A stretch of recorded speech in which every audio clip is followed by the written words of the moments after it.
Elias Crow threw Clara's suitcase into the dirt like it was trash he'd been carrying too long. The clasp split on impact.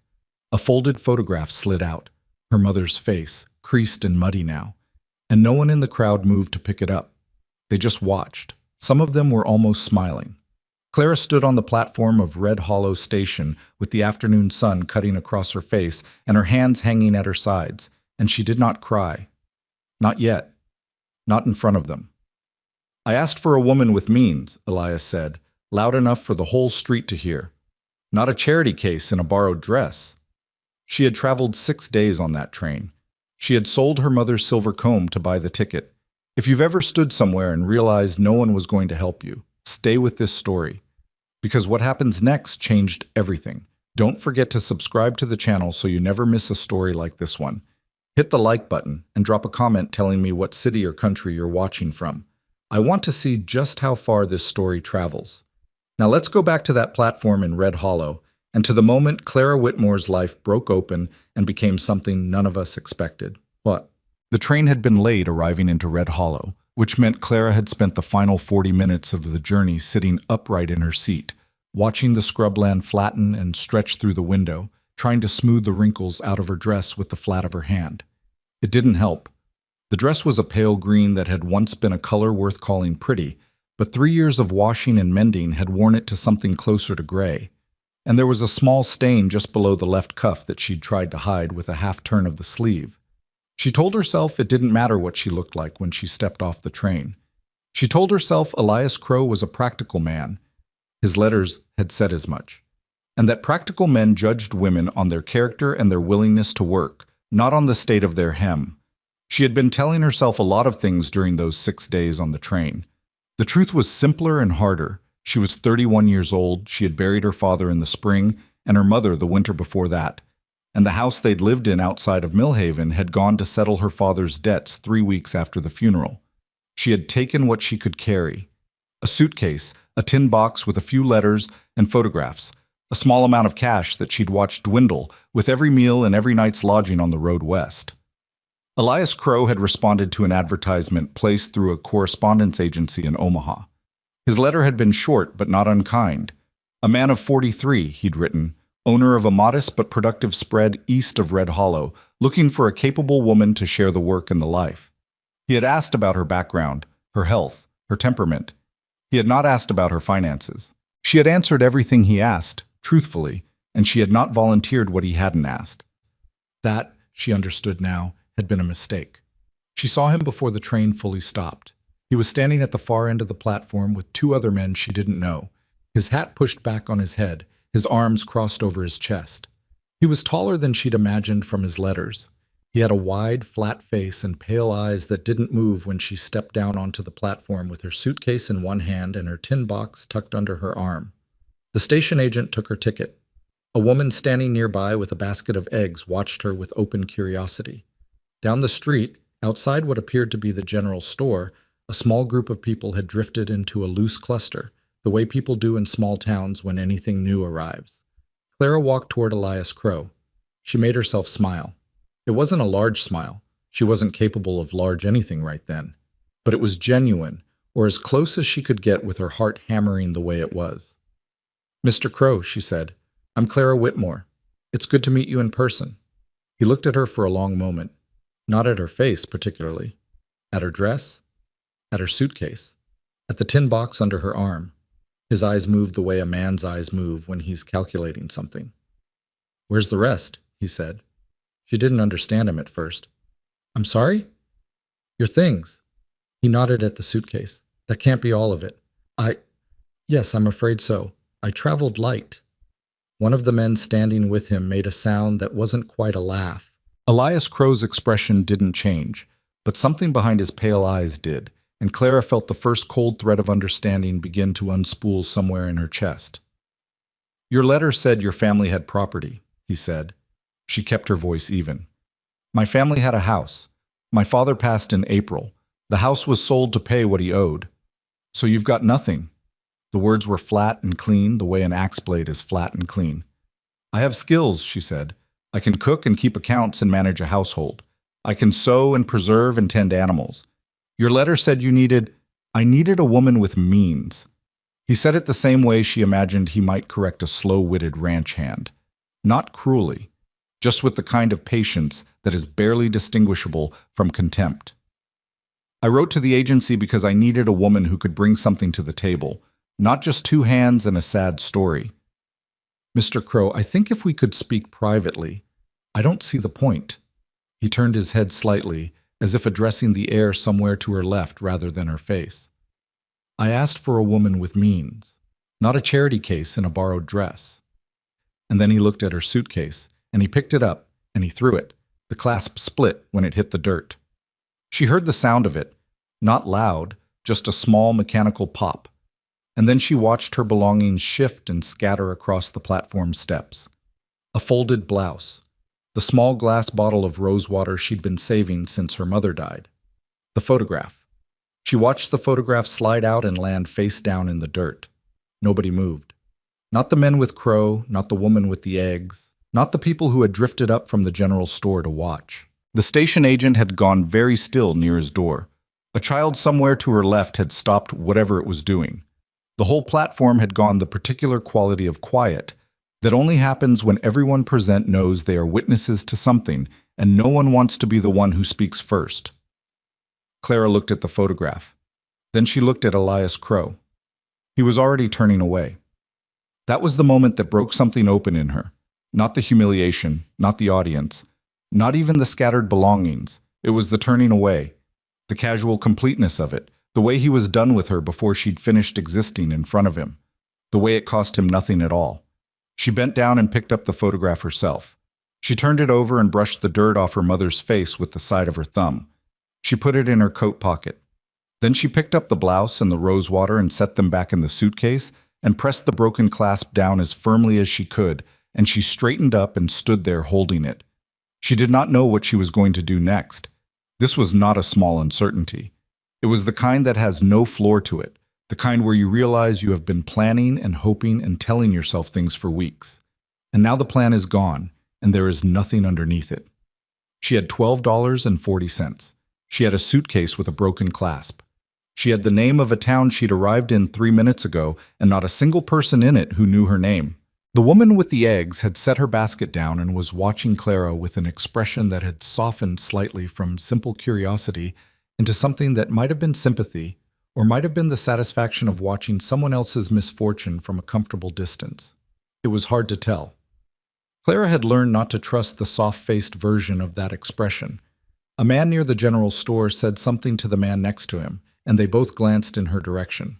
She heard the word agency, and then she stopped listening. She was trying to think. It was difficult because her hands had begun to shake slightly, which she found embarrassing, and because she was very aware of being looked at, which made it harder to think clearly.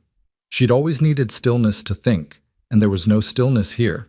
There were eyes everywhere, and the particular attentiveness of a small crowd that has been given an unexpected entertainment and isn't ready to disperse. The train was still sitting at the platform behind her, not yet ready to depart. She thought about it briefly, about turning around, getting back on, riding it back east to wherever it was going. But $12 wouldn't get her far, and there was nothing to go back to. Millhaven had nothing left in it that belonged to her. She made herself look at the street instead. Red Hollow was not a large town, but it had the density of a place that had been there long enough to put down roots. The buildings along the main street were a mix of the permanent and the provisional. Solid wood-frame structures alongside a few older ones that had the look of places that had started as something temporary and then simply never changed. There was a hardware store, a land office, the general store, a feed merchant, a small hotel with a sign she couldn't read from this distance. At the far end of the street, she could see the edge of a church steeple. She needed to get off this platform.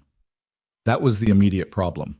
Standing here holding a broken suitcase while the remaining onlookers watched was not something she could sustain much longer without her composure cracking, and she was not going to give Elias Crow or anyone else in this town the satisfaction of watching that. She picked up her tin box with her free hand and started walking toward the steps. She had made it perhaps 4 paces when she heard the voice. "You the woman from the train?" She stopped. The voice had come from her left, from the edge of the platform. She turned. He was leaning against the railing with his arms crossed and his hat pulled low, And she wouldn't have noticed him before because he had the quality of someone who doesn't move when he doesn't have to, the kind of stillness that makes a person easy to overlook. He was somewhere in his middle 40s, lean rather than large, with a face that had been weathered to the texture of old wood. He wasn't smiling. He wasn't watching her with curiosity or sympathy or any of the other things the other faces had been offering. He was just looking at her the way a person looks at something they're trying to figure out. She said, "Yes." Crow treat all his correspondents that way? The question was dry, not unkind. Clara looked at him for a moment, trying to place his tone, and found she couldn't. "I wouldn't know," she said. "I'm the only correspondence I know about." He pushed himself off the railing and straightened up. He wasn't especially tall, but he moved with the economy of a man who had learned not to waste anything. "Colton Vale," he said. He didn't offer his hand, but the introduction wasn't unfriendly. "I have a spread 4 miles north of here. Small, not much to look at." Clara waited, because she didn't know what he was telling her. He was quiet for a moment. She had the impression he was choosing his words with some care, the way a person does when they're about to say something they haven't said before and aren't entirely certain they mean. "I'm not Crow," he said at last. "I'm not going to stand here and make you a promise I can't back up. But I've got an empty house and a place that needs working, and you look like you know how to work." He paused. "That's all I've got to offer. If you want something better, that's your right." Clara looked at him. She looked at the street behind her, at the general store and the hotel sign she couldn't read, and the thin scattering of people who were still watching her from what they considered a polite distance. She thought about the $12. She thought about the photograph in her pocket. "I'd like to know one thing first," she said. He nodded, which she took as permission. "Why?" He was quiet for longer than was comfortable. When he spoke, his voice was level and without performance. "Because I was standing here and nobody else was going to." It wasn't a romantic thing to say. It wasn't even particularly generous when you looked at it plainly. It was a practical man giving a practical explanation in plain language, and she didn't know whether to find it comforting or unsettling. But she knew what Elias Crow had offered her, and she knew what the street behind her held, and she knew what $12 would not do. She bent down, adjusted her grip on the broken suitcase, and stood back up. "All right," she said. He didn't say anything else.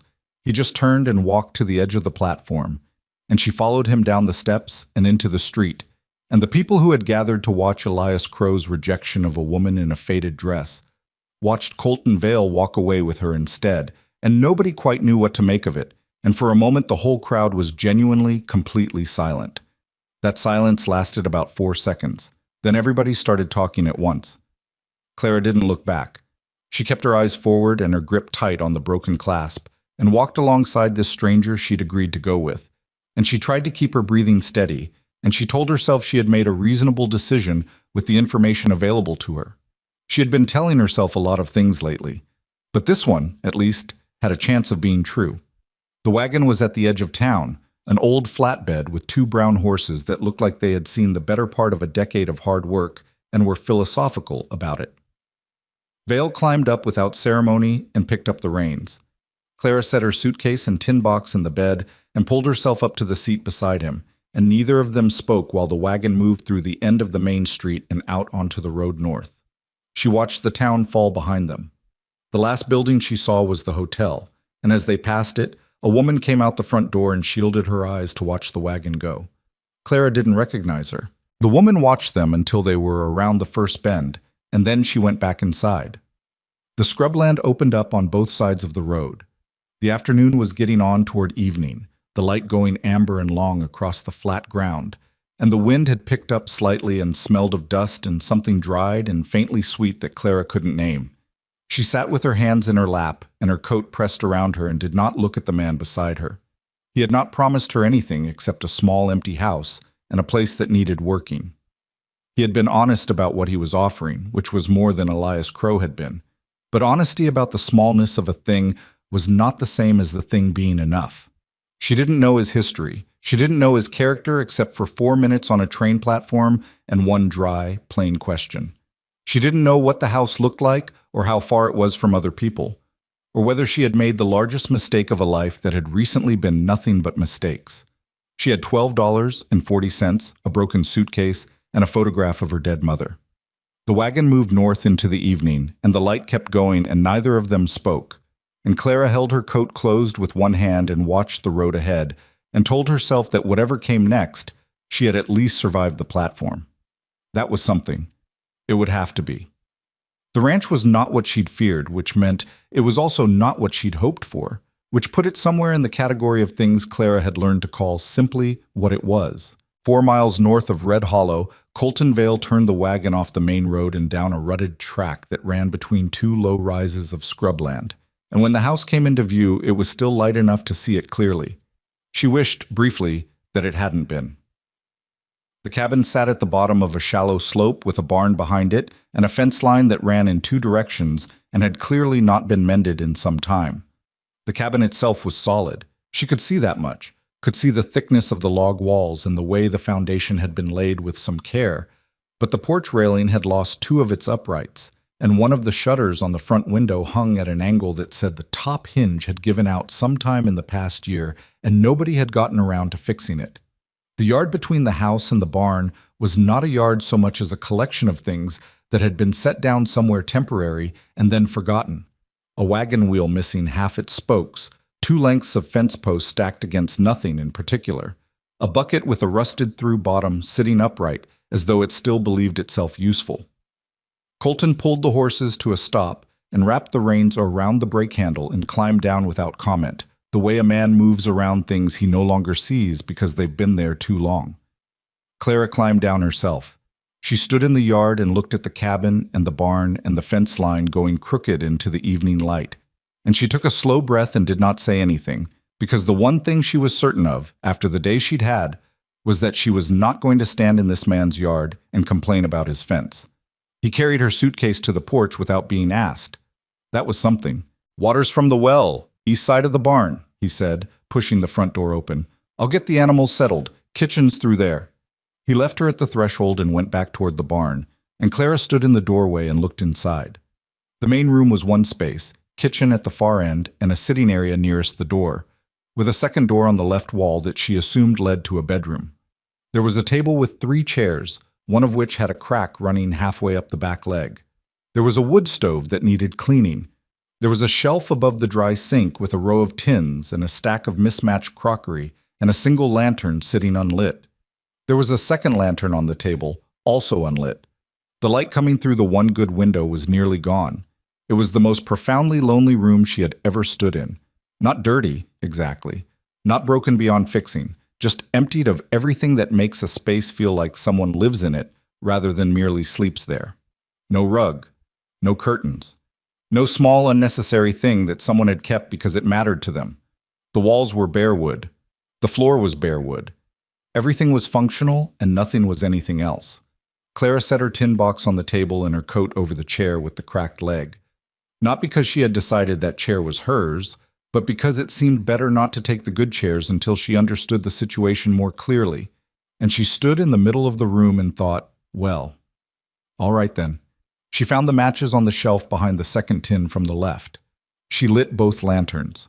Then she opened the wood stove and checked the flue and found a reasonable amount of wood stacked near the back door, which she hadn't noticed before. And she got a fire started and found a pot and filled it from the bucket she'd brought in from the well. And by the time Colton Vale came through the back door with his hat in his hand and his sleeves rolled to the elbow, she had the stove going and water heating and had located what appeared to be dried beans, a half round of hard cheese, and 3 onions. He stopped when he saw the lanterns lit.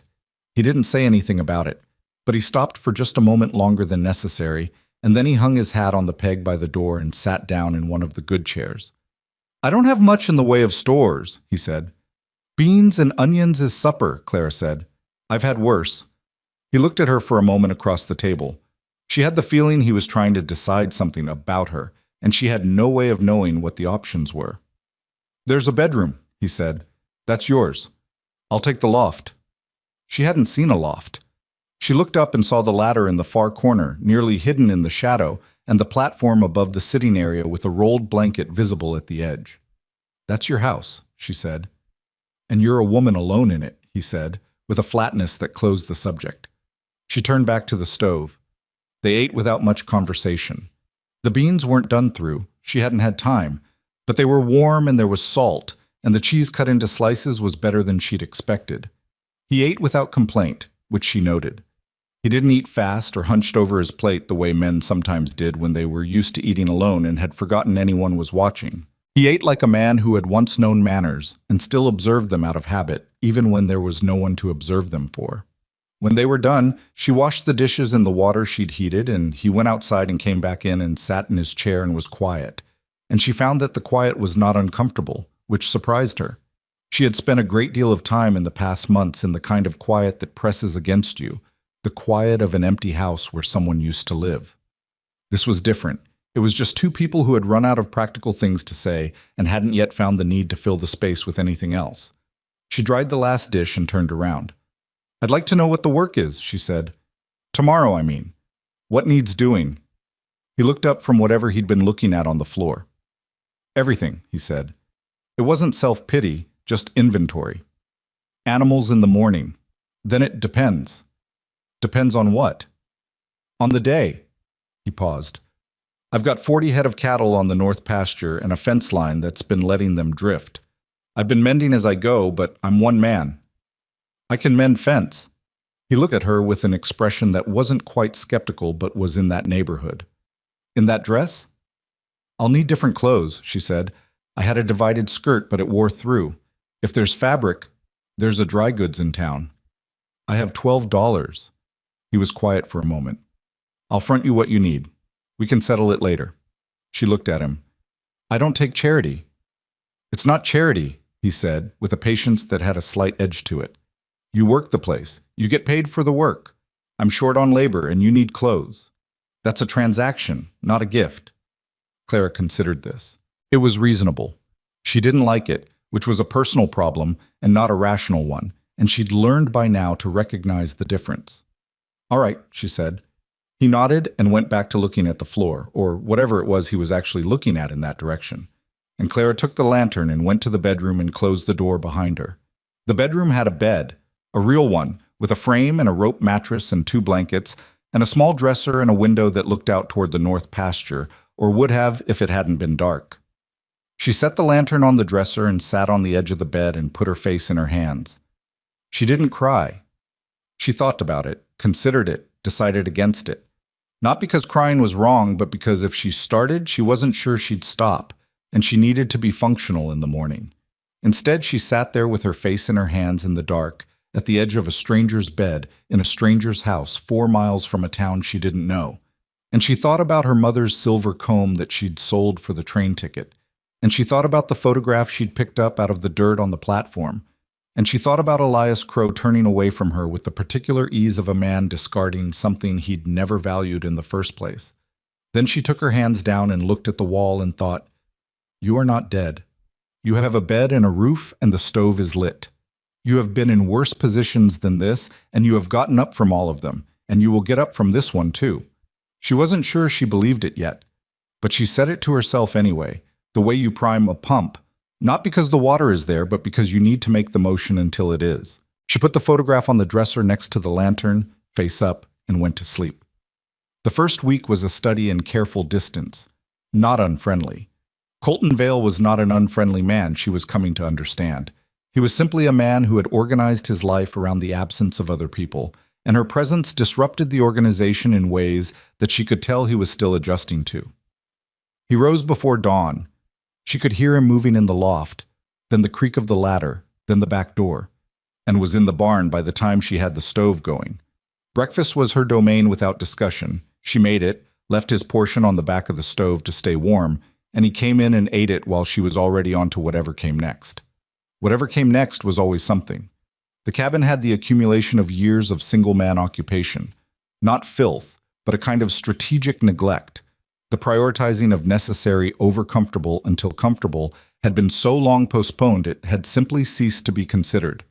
The floor needed scrubbing, the shelves needed proper organization, the window without a functioning shutter needed the hinge repacked and reset, which she did on the 3rd day with a screwdriver she found in the barn and a piece of leather cut from a worn-out harness strap that she folded and tacked into place, and which held the shutter steady enough to open and close without falling. Colton noticed it. He didn't say anything. She was starting to recognize this as a pattern, that his acknowledgement of things was physical and minimal rather than verbal. But that evening he came in from the north fence and set a small bundle on the table without comment. New hinge hardware. He'd gotten it from the feed merchant in town. "You didn't have to do that," she said. "Now it'll last," he said, and went to wash his hands. She installed the new hardware the next morning.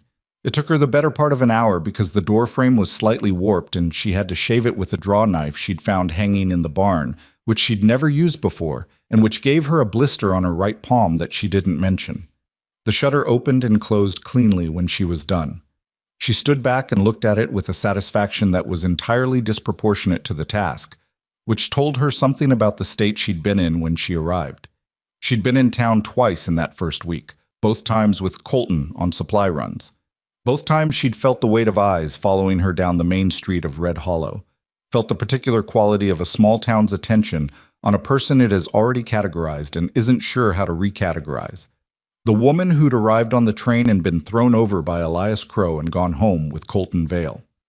She could see them working through it when she walked past. The quick look, the lean toward a neighbor's ear, the studied turning away that was somehow more obvious than direct staring. On the second trip, she was coming out of the dry goods store with a length of brown cotton for the divided skirt she needed when she nearly ran into a woman on the boardwalk. The woman was perhaps 50, stout, with a sharp, capable face and a basket on her arm. "You're the one staying at Vale's place," the woman said. Not a question. "I am," Clara said. The woman looked at her with the directness of someone who has decided to say a thing and intends to say it. "I'm Ruth Deacon. My husband has the hardware. You should know what people are saying." Clara waited. "They're saying you latched onto Colton Vale because Crow turned you out and you needed somewhere to land. They're saying you probably came out here with a story designed to get a roof over your head." She paused. "I'm not saying it. I'm telling you what's being said." "I appreciate that distinction," Clara said. "What do you think?" Ruth Deacon looked at her for a moment with an expression that was doing several things at once. "I think Elias Crow is a man who's been disappointed by the gap between what he expects and what the world provides him for 30 years, and takes it out on whoever's closest. I think what he did on that platform was shameful, and everyone who watched it and said nothing ought to be sitting with that." She shifted her basket. "I also think Colton Vale is not a man who does things without a reason, and he's not a fool, and whatever reason he had, it wasn't pity." Clara looked at her. "Why are you telling me this?" "Because you looked like you needed to know that not everyone in this town has already made up their mind about you." Ruth Deacon gave a short nod, the kind that closes a chapter rather than invites a continuation, and walked on. Clara stood on the boardwalk and watched her go and felt something loosen slightly in her chest that she hadn't realized was tight. That evening she told Colton about the conversation. They were eating supper. She'd found a way to stretch the beans with salt pork and dried corn that was better than the first night's effort, and he listened without expression until she was finished. "Ruth Deacon is straight," he said. "What does that mean?" "Means she says what she means. You can trust what she tells you." He pushed some beans around his plate. "Her husband, too. Deacon's all right." "Are there others like that?" "In town." He thought about it, which she appreciated. He wasn't the kind of man who gave quick, comfortable answers to questions he needed to actually consider. "Some," he said, "not the majority. The majority's going to take their lead from whoever talks loudest." He paused. "That's usually Crow." She looked at him. "He does that often? What he did at the station?" Colton was quiet for a moment. When he spoke, his voice had a flatness to it that she was coming to recognize as the tone he used when he was talking about something that mattered. "Crow's a man who needs the town to believe he's more than he is. He does that by making sure everyone around him is less." He picked up his cup. "You weren't the first woman he's written to through that agency. You probably won't be the last." Clara sat with that. "He's done this before. Twice that I know of. Women came out, realized he had nothing to offer that matched his letters, either left on the next train or—" He stopped. "Or stayed and found out what his temper looked like indoors." The word indoors landed between them and sat there. Clara looked at her plate. She thought about the woman she might have become if Colton Vale hadn't been standing at the edge of that platform.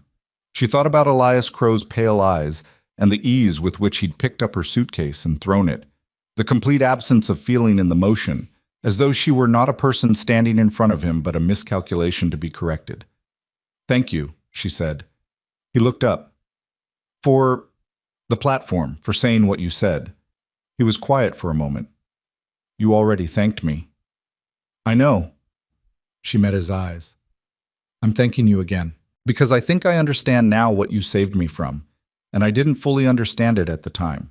He held her gaze for a moment and then looked away, and she could see the discomfort in him, not with her, but with the weight of something being offered that he didn't know how to hold. "Don't make more of it than it was," he said. "I'm not," she said.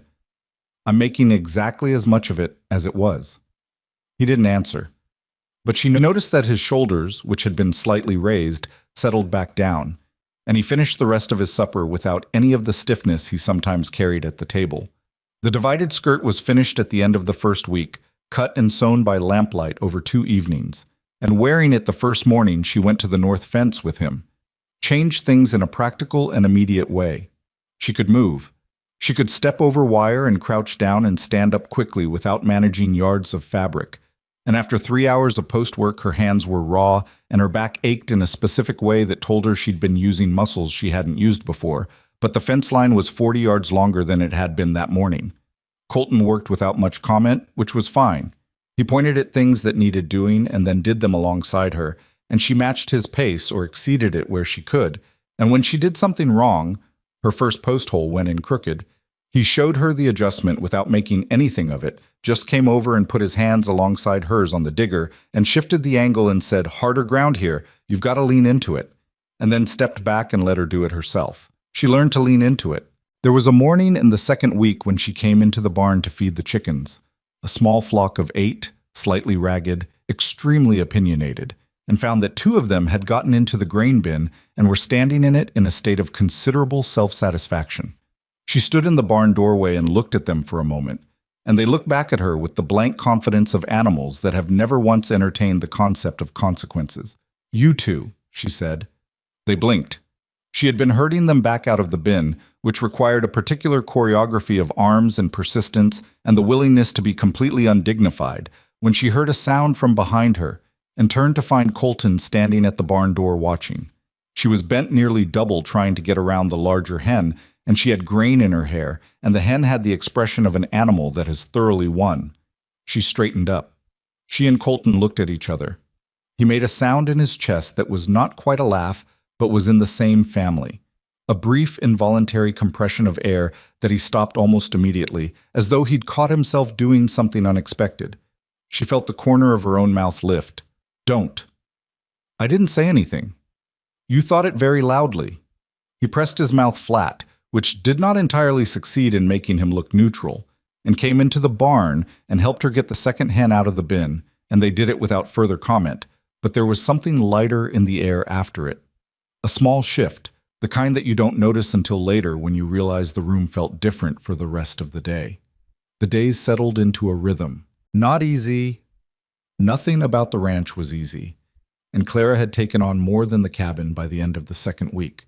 She was managing the kitchen garden, which had been a garden once, and was now mostly stubborn earth and a few exhausted plants she was trying to coax back. She was keeping the household accounts, which she'd asked Colton's permission to do, and which he'd agreed to with a brevity that suggested he was relieved to hand it over. She was mending clothes, organizing stores, tracking what they had and what they'd need before the fall. And she was watching him. Not the way you watch someone you're trying to understand for your own purposes, not cataloging weaknesses or looking for advantage. She was watching the way you watch someone when you're trying to answer a question you can't quite articulate. What kind of man was this? Not the man the town had already decided he was. She'd heard enough in 2 weeks to know the version Red Hollow carried of Colton Vale, the story that got told in the feed merchant and the hardware store and wherever else the town's opinion assembled itself. Former gunslinger, man with a past, man with a temper kept on a very short chain that might not hold. She'd heard it softened by some, Ruth Deacon, who called him private, a man named Burrell at the feed merchant who said Vale was square in a trade, and hardened by others whose names she hadn't yet learned but whose voices she'd caught on 2 different trips down the main street. What she saw at the ranch was something the town's version didn't account for. She saw a man who fixed things.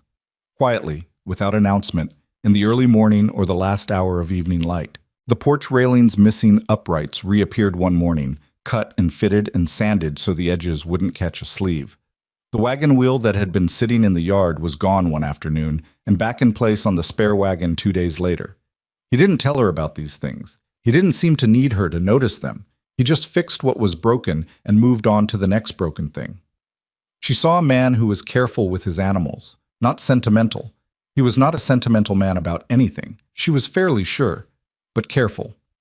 The way he checked the horses' feet every morning, the way he moved around the cattle without the quick aggression that some ranchers used to drive their animals, the sharp noises and sudden gestures that got things moving faster but left the animals edgy and harder to manage. He was slow and consistent, and the cattle knew it, and the horses knew it, and she suspected he'd been doing it long enough that he'd stopped thinking about it as a choice. She also saw a man who slept badly. She knew this because she herself slept lightly. She'd slept lightly since her mother's illness, the constant half-attention of the worried. And in the hours before dawn, she could sometimes hear the quality of quiet in the loft change, become restless, and then become still again in the way that stillness does when someone is lying awake rather than asleep. She didn't say anything about it. It wasn't her place. But she noticed. The moment that changed something she couldn't name happened on a Thursday evening in the third week. She had been in the kitchen when she heard a sound from outside that stopped her. Not a loud sound, just wrong, the quality of something not where it should be. And she went to the door and looked out and saw Colton standing in the yard with his hand braced against the fence post and his head down. She stood in the doorway. He hadn't seen her. He was just standing there, very still, with his head down and his weight on that one braced hand, and the light was going and the wind had come up, and he was so profoundly alone in the middle of that yard that she felt the back of her throat tighten in a way that caught her off guard. She went back inside. She put more wood in the stove. She got supper going, beans again, but with dried venison this time that he'd brought in the day before. And when he came through the back door 20 minutes later, she didn't look up from the pot. "Smells better than yesterday," he said. "The venison helps," she said. He washed his hands and sat at the table, and neither of them mentioned what had happened in the yard, and she thought that was right. Some things you saw and you kept. Not because they were secrets, but because they belonged to the person they happened to. And you didn't take other people's private moments and make them into conversations they hadn't asked to have. That was one of the things her mother had taught her. She thought about it while she ladled out the supper, and she was grateful for it. She set his bowl in front of him and sat down across the table, and they ate, and the stove knocked and settled behind her, and outside the wind picked up and moved across the roof.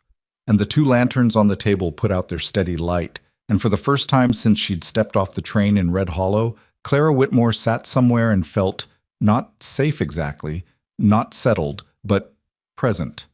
Like she was actually inside her own life instead of watching it happen from a careful distance. It was not happiness. She wasn't naive enough to call it that.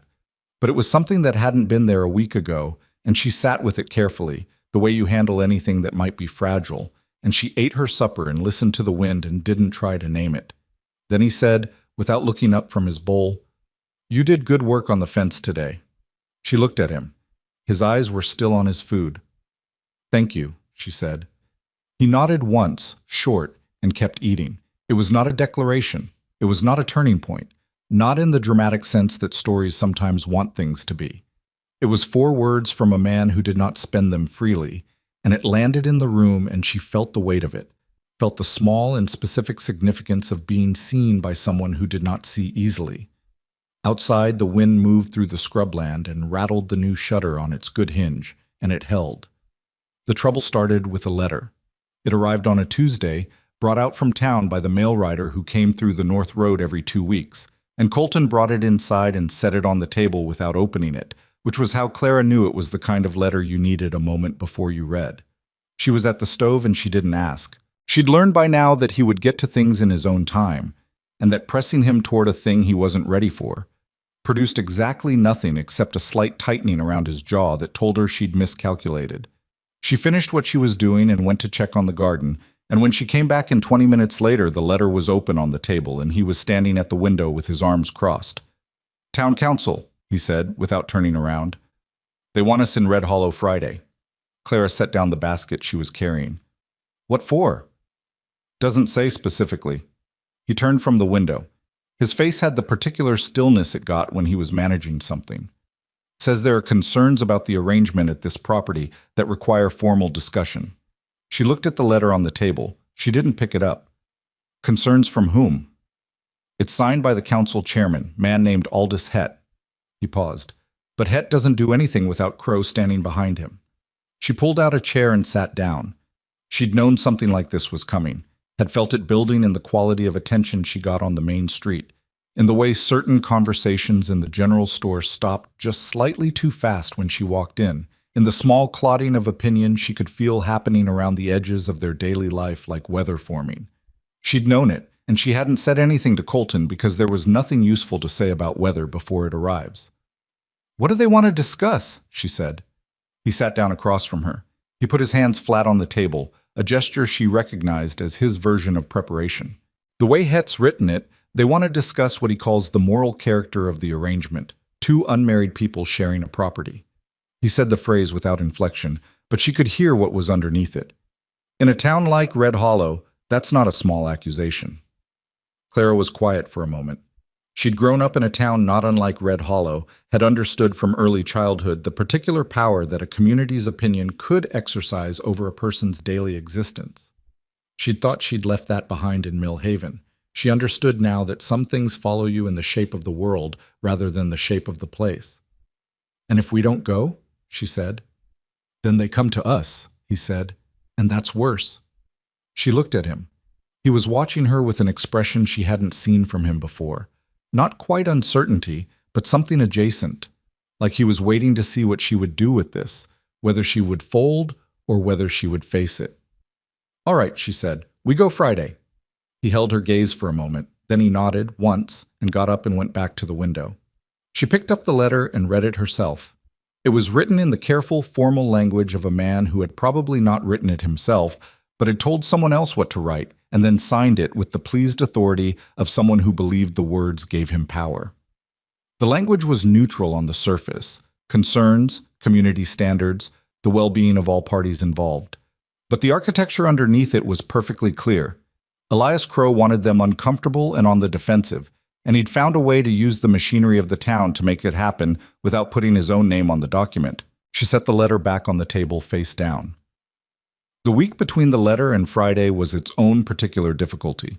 Not because anything changed at the ranch. The work continued, the fence got mended another 30 yards. She got the kitchen garden to the point where 3 rows of it were actually producing something. But because the knowledge of what was coming sat in the house with them the way bad weather sits, and they both knew it was there, and neither of them spoke about it, which was the right call but not a comfortable one.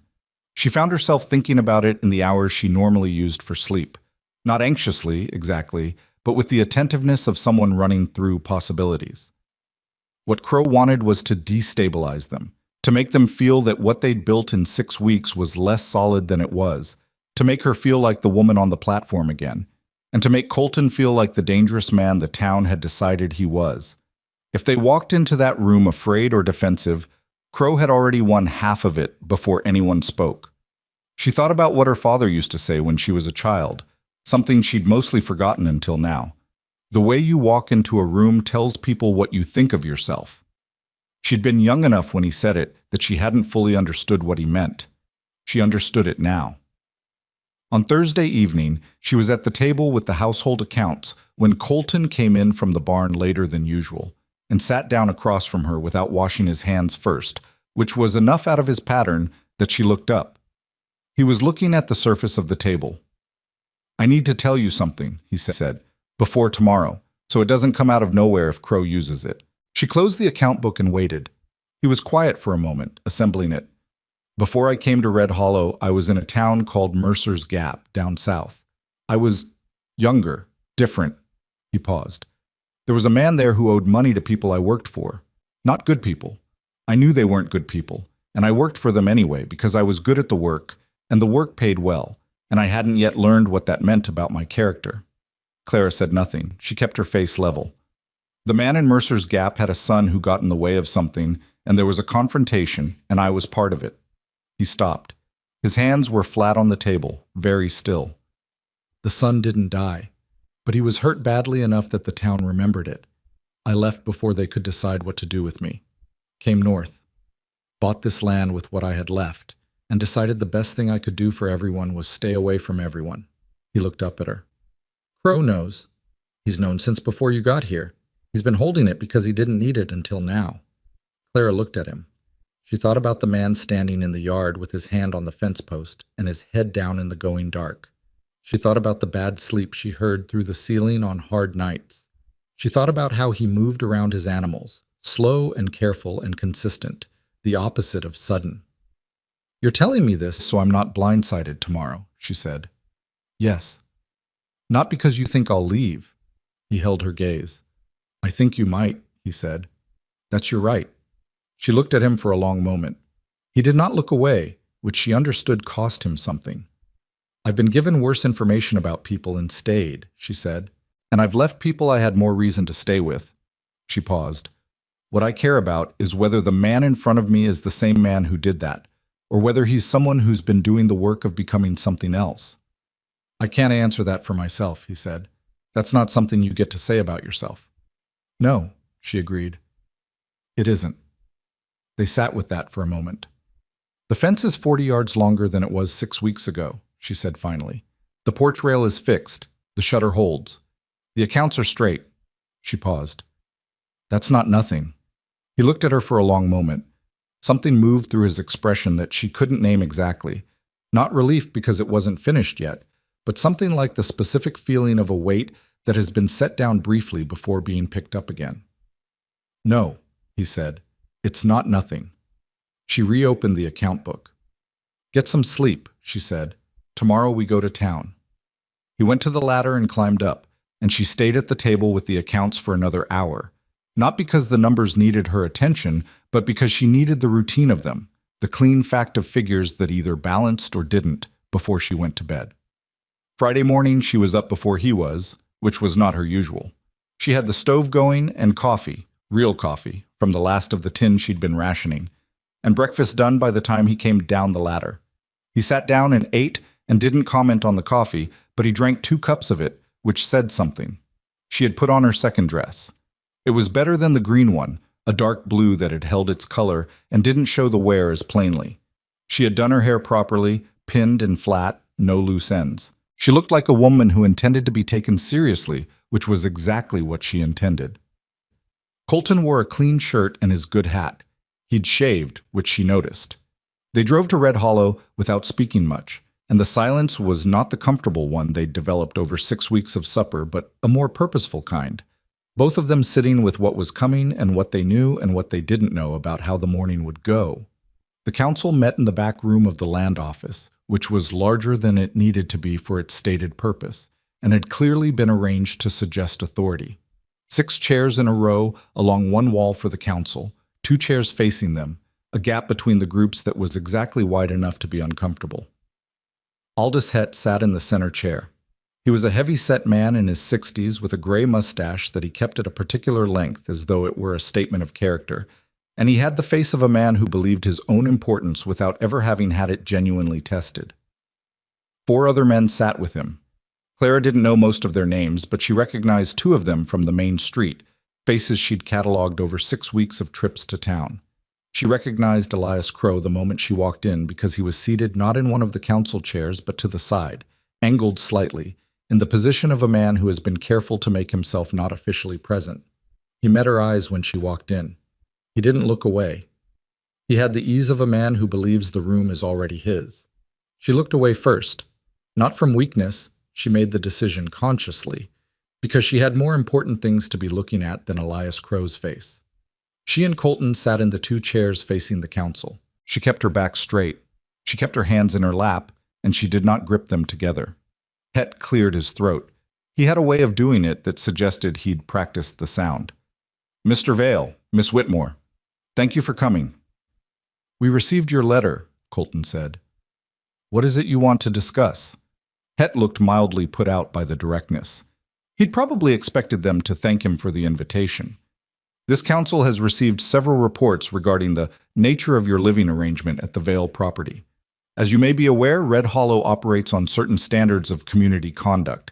Who made the reports? Clara said. Het blinked. I beg your pardon? You said the council received reports. I'm asking who made them. She kept her voice even, mild almost. If we're here to discuss conduct, I'd like to know whose account of our conduct we're discussing. A brief silence moved through the room. She could see one of the council members, a thin man at the far end, look down at the table in a way that suggested he found this question embarrassing for reasons he couldn't entirely articulate. Het recovered himself. The source of the reports is a matter for the council. The source matters, Clara said, because the conduct being reported hasn't happened.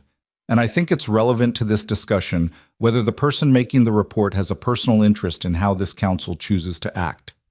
From the side of the room, Elias Crow shifted in his chair.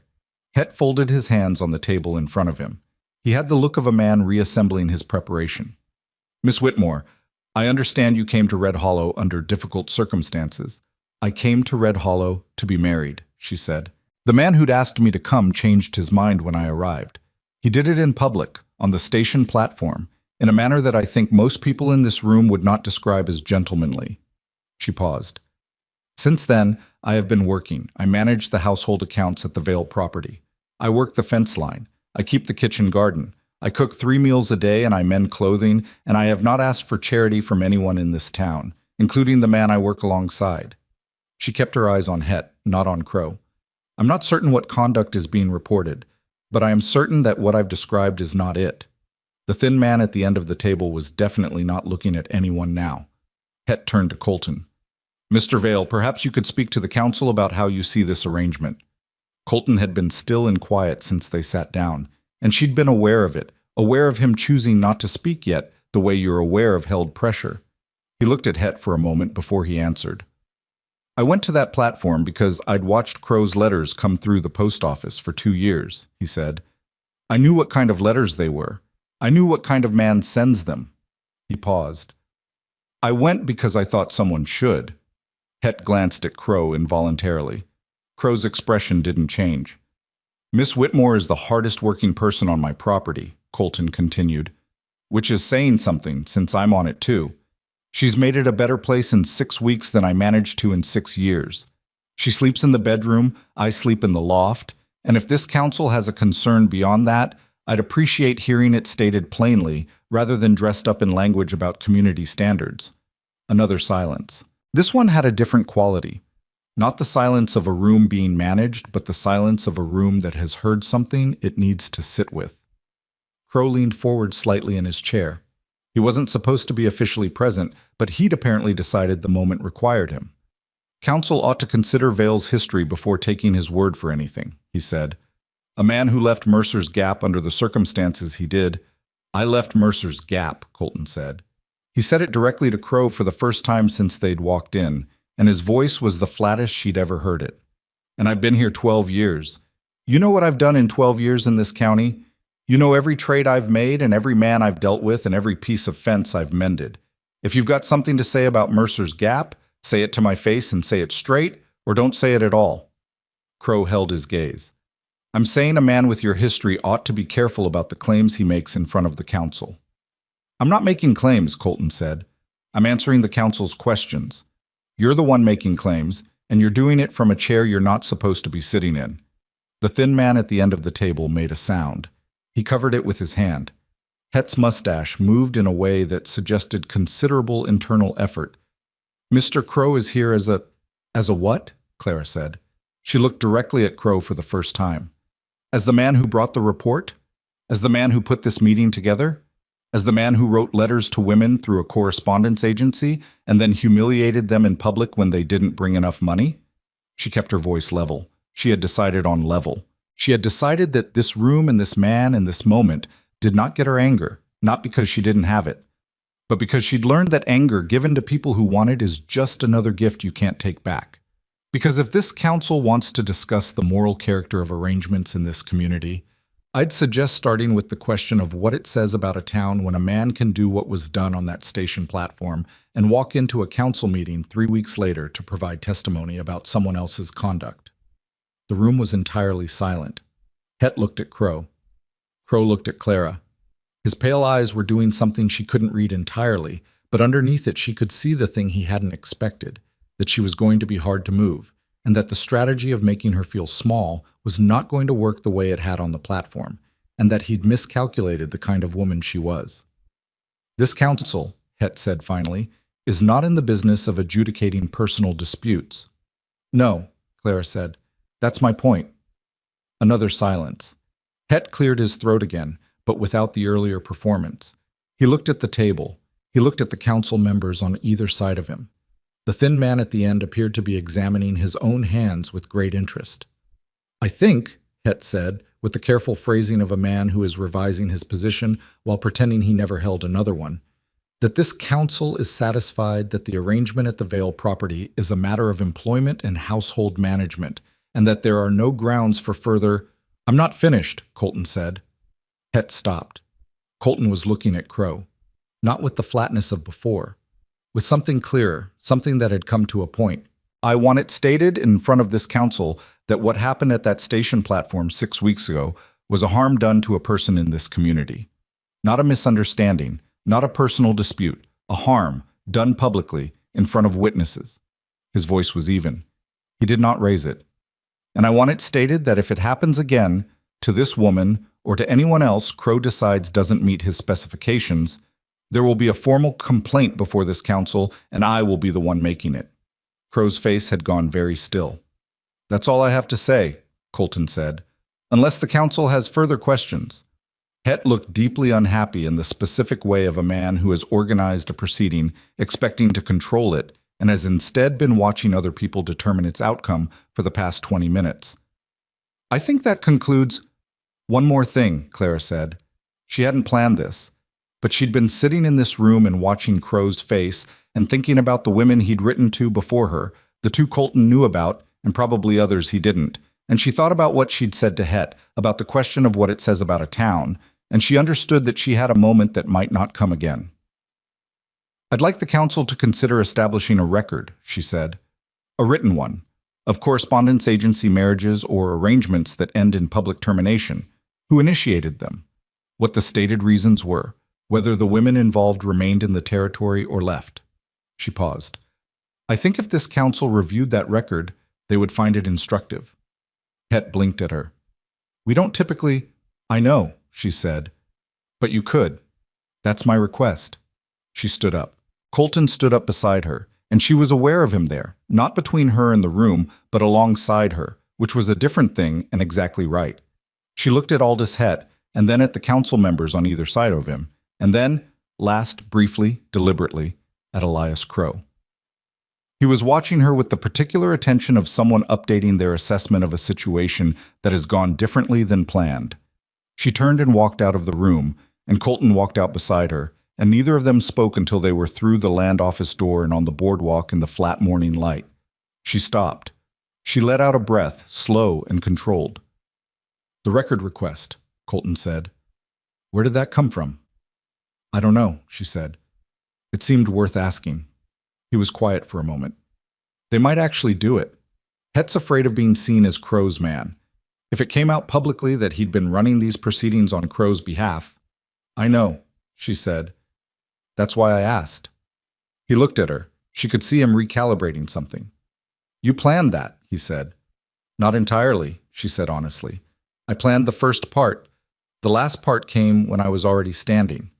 He shook his head slightly. Not in a negative way. In the way of someone encountering something they hadn't accounted for.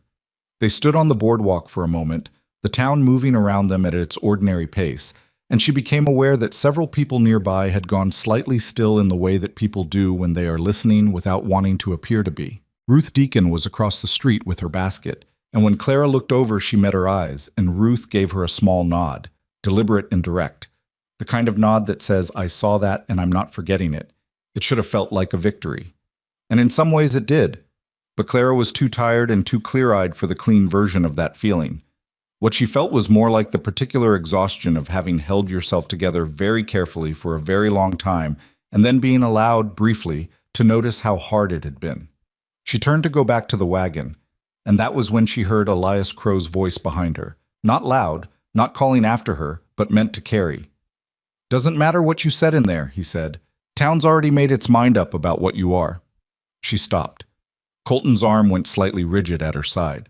She turned around. Crow was standing at the land office door. His face was composed in the way of a man who believes he's gotten the last word and is waiting to see the effect of it. She looked at him for a moment. She thought about what she'd said about anger, about not giving it to people who wanted it. She decided on something else instead. "Mr. Crow," she said, "I'm going to build something on that ranch that outlasts your opinion of me. That's all." She turned around and walked to the wagon. Colton was beside her. He said nothing. But when he handed her up to the wagon seat, his hand stayed a moment longer than necessary. Just a half second, a single beat, and then he let go and walked around to his side and picked up the reins. They drove out of Red Hollow and north on the road toward the ranch, and the scrubland opened up around them, and the morning light was going toward noon, and Clara sat with her hands in her lap and felt the road under the wheels and let herself be tired for a little while. She had said she was going to build something that outlasted Crow's opinion of her. She hadn't been making a speech. She'd meant it the way you mean practical things, the way she meant fence and accounts, and 3 rows of garden that were actually producing. She was going to do it the way you do all the things that matter, one day at a time, with the tools she had, on the ground she was standing on. The wagon moved north, and she watched the land go by, and after a while Colton said quietly, without looking at her, "You did well in there." She looked at the road ahead. "We did well," she said. He didn't argue with her. And behind them, back in Red Hollow, Aldous Hett was looking at the council members remaining in the room after everyone else had left.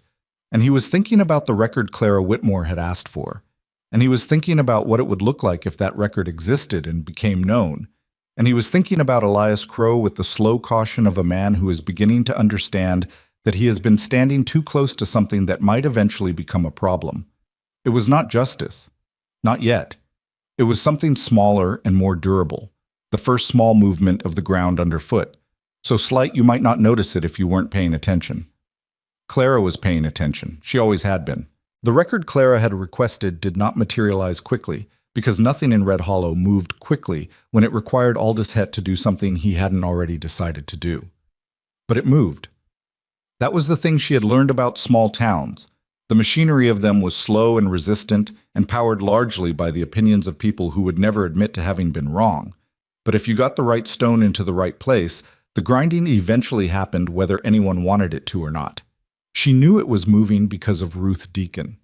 Ruth had come out to the ranch for the first time on a Wednesday afternoon 3 weeks after the council meeting, arriving in her husband's light buggy with a jar of preserved plums in the manner of a woman making a social call that she had decided was going to happen regardless of whether it was strictly conventional. Clara had been in the kitchen garden when she heard the buggy and stood up with her hands dirty and her hair loosened from its pins by the morning's work, and she'd felt a flash of something that was not quite embarrassment but was adjacent, the instinct to straighten herself before being seen, and then she'd decided against it. She met Ruth at the gate the way she was. Ruth looked at the garden, at the 3 rows actually producing, at the repaired fence line visible along the northern edge of the property, at the cabin with both shutters properly hung and the porch rail solid. She did it without comment, but with the attention of a woman who notices things and files them carefully. "I brought plums," Ruth said. "We had a surplus." "Come in," Clara said. "I'll make coffee." They sat at the table with the coffee and the plums. Clara put them in a bowl rather than leaving them in the jar, which was a small dignity she permitted herself. And Ruth told her what was happening in town with the directness that Clara had already come to understand was simply how Ruth operated. Hett had asked the land office clerk to begin compiling records of correspondence arrangements in the county going back 10 years. It was being done quietly, without announcement, in the manner of a man who wants to be able to say he has the information without having to explain why he was gathering it. The clerk, a young man named Tobias, who Ruth described as having more conscience than anyone gave him credit for, had found 4 cases involving Elias Crow. In 2 of them, the women had left on the next available transport.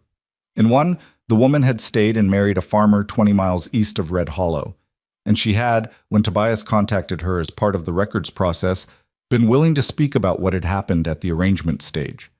In the 4th case, the most recent one before Clara, the record had a gap in it that Tobias was still trying to account for. Clara listened to all of this without interrupting. "What does Hett plan to do with the record when it's done?" she asked. Ruth put her coffee cup down. That's the question. Het's a cautious man. He won't move until he's certain which direction is safer, keeping Crow comfortable or distancing himself from Crow. Right now he's deciding. She paused. But you should know that you're not the only person who's been talking. The woman east of here, her name is Patience Aldred, married name Garrison. Now, she spoke to 3 other people in Red Hollow before she spoke to Tobias. Word moves. Clara was quiet for a moment. Is Crow aware of what Tobias is doing? Probably, Ruth said. Crow has eyes in the land office. He has eyes most places. She looked at Clara steadily. Which means this is going to come to a head before Het is ready for it to. That was on a Wednesday. By the following Monday, Clara understood what Ruth had meant. She was in town with Colton for the week's supply run when she became aware of a shift in the texture of the main street. Not dramatic. Nothing in Red Hollow was dramatic in the obvious way. But there, a man she didn't know nodded to her outside the hardware store, which hadn't happened before. The woman who ran the dry goods, a Mrs. Fell who had previously managed to look past Clara whenever she came in, made eye contact and said good morning with the careful correctness of someone who has recently revised her behavior and is making sure it shows.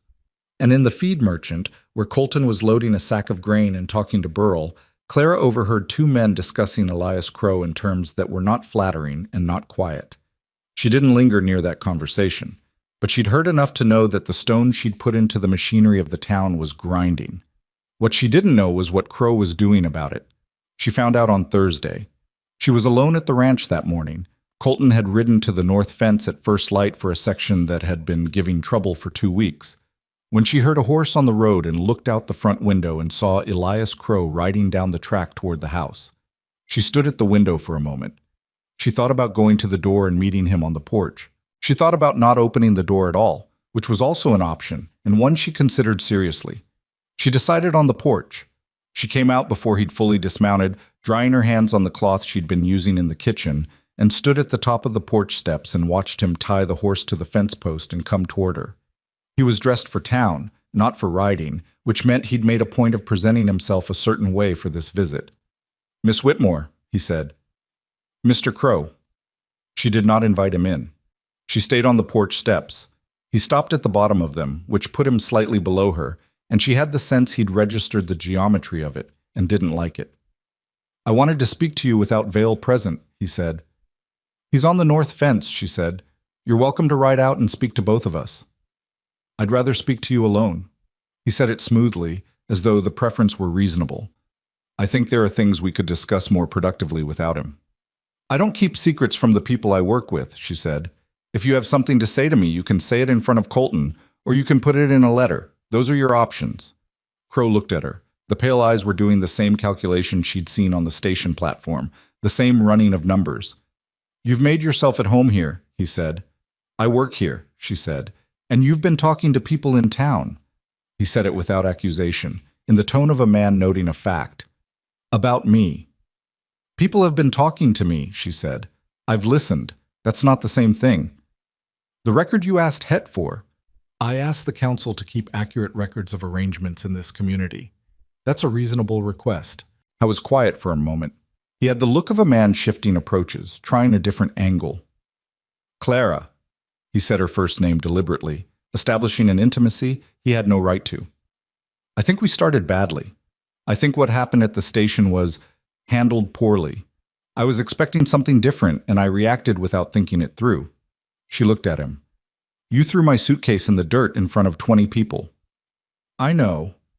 He said it with something that was shaped like remorse, but was made of something else entirely. "I'm not proud of that. I'm saying I think we could have a more productive relationship going forward. You're a capable woman. I can see what you've done here, and I have land, Miss Whitmore. Good land. More than Vale has. Considerably more. I think if you were willing to start over—" "No," she said. He stopped. "No," she said again, because she wanted to be absolutely clear. Not under any terms, not in any arrangement. He held her gaze. The thing behind his pale eyes was shifting again, moving away from the approach he'd tried and back towards something harder. "Then you should understand what the alternative looks like," he said. "I've been patient." I've let Vale's comments in that council room go without response because I thought there was still a reasonable outcome possible here. But if you're not interested in a reasonable outcome, I'm not interested in your outcomes, she said. I have my own. He looked at her for a long moment. Then he looked at the ranch, at the repaired fence, at the cabin, at the straight rows of the kitchen garden visible through the gate. He looked at it the way a man looks at something he wants and is working out how to take. This property isn't as secure as Vale thinks, he said. I have friends on the land board. There are questions about the original survey on this section, questions that haven't come up yet but could. She looked at him. Her hands had gone very still on the cloth she was holding. That's a threat, she said. It's information, he said. No, she said. It's a threat. And I want you to know that I heard it exactly as it was intended, and I'll be writing down what you said and when you said it before you're off this property. She met his eyes. You should go now. He didn't move immediately. He was deciding whether to push further. She could see it. The weighing of costs, the same calculation she'd watched him run at every turn. He was good at it. He'd been running it for decades, and it had worked often enough that he trusted it. But something in her face, or in the flatness of her voice, or simply in the accumulated weight of every time the calculation had gone wrong in the past several weeks, stopped him. He turned and untied the horse and mounted, and he didn't say anything else, and she stood on the porch steps and watched him ride back down the track to the road. When he was out of sight, she went inside and sat down at the table and took out the account book and a fresh page and wrote down everything he had said, word for word, as accurately as she could reconstruct it, with the date and the time written at the top. Then she closed the book and sat very still for a moment. Her hands were shaking slightly. She put them flat on the table and let them shake and didn't fight it, because fighting it would take energy she needed for other things. When Colton came in at midday, she told him everything. He listened without interrupting, standing at the dry sink with his hat in his hand, and his face went through a sequence of expressions that she'd learned to read. The neutrality he maintained when he was taking in information, the slight tightening around the eyes that meant he was making connections, and then the flatness. The particular flatness that she now understood was not anger, but something colder and more deliberate than anger. He mentioned the land board, Colton said. Yes. And the survey. Yes. He turned to the window. There was a survey dispute on this section 12 years ago. I thought it was settled. The original survey had a corner marker that got moved. Not by me. It was already wrong when I bought the land. I paid to have it resurveyed and filed the corrected record with the land board. He paused. But if someone with connections on the board wanted to raise questions about the original filing, could he actually do it? She said. He could make it expensive, Colton said. Even if he can't win the dispute, he can make it take years and cost money I don't have. Clara was quiet. The account book, she said. We have the corrected survey filing in the account book, the date, the record number. I have the paperwork. It's in the chest in the barn. Get it, she said. Today. And I want copies made. One for Ruth Deacon, one for whoever the county recorder is, one that goes somewhere Crow can't get to. She paused. And I want to write to Patience Garrison. He turned from the window and looked at her. The woman east of here, she said. Ruth told me about her. If she's willing to speak to a land office clerk, she might be willing to put something in writing about what Crow did. If we have documentation of the pattern alongside documentation of his threat to this property, that's a different kind of problem for him than either one alone. He looked at her for a long moment. You're thinking about this like a legal matter. I'm thinking about this like a woman who has nothing to lose by being thorough, she said. Something moved through his face that wasn't quite a smile but was in the same territory. He went to the barn. She got out paper and began to write. The next 2 weeks were the most concentrated effort she'd made since arriving. More concentrated even than the fence work or the accounting, because this was the kind of work that required precision and sequence and the patience to do things in the right order rather than the fastest one. She wrote to Patience Garrison, carefully, not asking for anything dramatic, just asking whether Patience was willing to put her account in writing and what that account contained, and whether she would permit Clara to share it with the county recorder's office. She wrote to the county seat about the correct procedure for filing a formal record of a verbal threat to a property claim. She worked with Colton to compile the survey documentation into an order that told a clean chronological story. The original filing, the discovered error, the resurvey, the corrected record, the dates and record numbers all clear. It was the kind of work her father had done. He'd been a bookkeeper before the drinking took him, and she'd learned accounting at his elbow in the years before it got bad. And she found in herself a capacity for it that she hadn't exercised in years. The ordering of evidence, the building of a case not from emotion but from sequence and documentation. Patience Garrison wrote back in 10 days.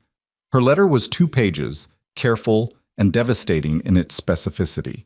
Crow had made promises in writing that he had no intention of keeping, had required her to travel to Red Hollow on specific financial assurances that proved false on arrival, and had, when she'd refused to accept the situation, told her in front of witnesses that she was lucky he'd agreed to look at her at all.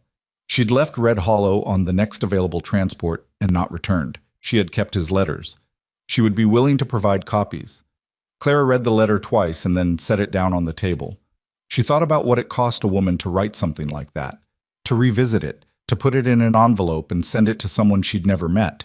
She thought about what Patience Garrison had been carrying for however many years it had been since Red Hollow, carrying it in the way you carry things you can't put down and can't entirely hold. She wrote back the same day. She thanked Patience with the specificity that the thing deserved.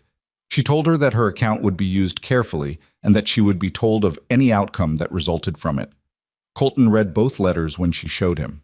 He set Patience's letter down without comment, but she saw him press his mouth together in a tight line that she recognized as the expression he made when something mattered to him and he wasn't going to say how much. The copies of the survey documentation went out the following week, to Ruth Deacon, to the county recorder's office, and to a lawyer in the county seat whose name the Deacons had provided. The lawyer's name was Alderton, and he wrote back promptly in the brisk language of a man who deals in documents rather than feelings, confirming receipt and indicating that the documentation appeared to support the original claim clearly and that any challenge to the corrected survey would face significant obstacles. He also indicated, without elaboration, that he was familiar with the manner of dispute Crow had implied, and that it was not the first time he'd seen it used in this county. When Clara read that letter to Colton at supper, he put his fork down. "Alderton's dealt with Crow before," he said. "That's what it sounds like." "That means there are others." He looked at her. "Not just Patience Garrison." "Probably not." She set the letter down. "Which is why the record matters. Not just for us. For anyone who comes next." He was quiet for a while. The stove knocked behind her. Outside, the evening wind was moving through the scrubland the way it always did at this hour. And the sound of it was familiar now, in the way that sounds become familiar when you've been somewhere long enough to stop noticing them. "I've been thinking," he said. It was his voice for things he'd been carrying a while. She waited. "About what I said before the council meeting, about Mercer's Gap." He looked at the table. "I've been carrying that for a long time, the shape of it, waiting for it to come up in a way that I couldn't manage." He paused. "Crow using it in that room, I thought it would feel worse than it did." "Did it feel like something?" she said. "It felt like it was finally just out there." He looked up at her. "Like I didn't have to hold it in a particular position anymore to keep it from rolling." She looked at him. "What happened to the boy?" "In Mercer's Gap. I was quiet." "He recovered. I found that out later. He recovered and the family moved south." He paused. "I looked for years to know that. Whether he'd made it." "And?" "And it didn't fix anything," he said. "But it changed the weight of it, knowing he was alive and somewhere."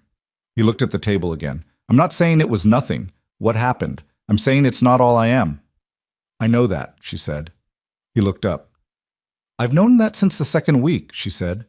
"Colton, the way a man is with animals, with his land, with someone he doesn't have to be decent to, that tells you what he's made of. You've been decent when you didn't have to be since the day I got here."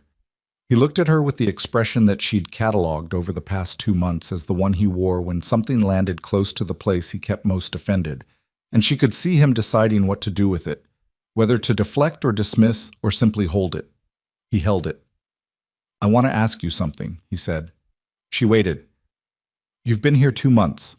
You've done more work on this place than I did in the years before you. You've stood in front of the council. You've dealt with Crow twice now, on your own." He paused. "I want to ask you what you want. Not what you're working toward. Not what the next practical step is. What you want."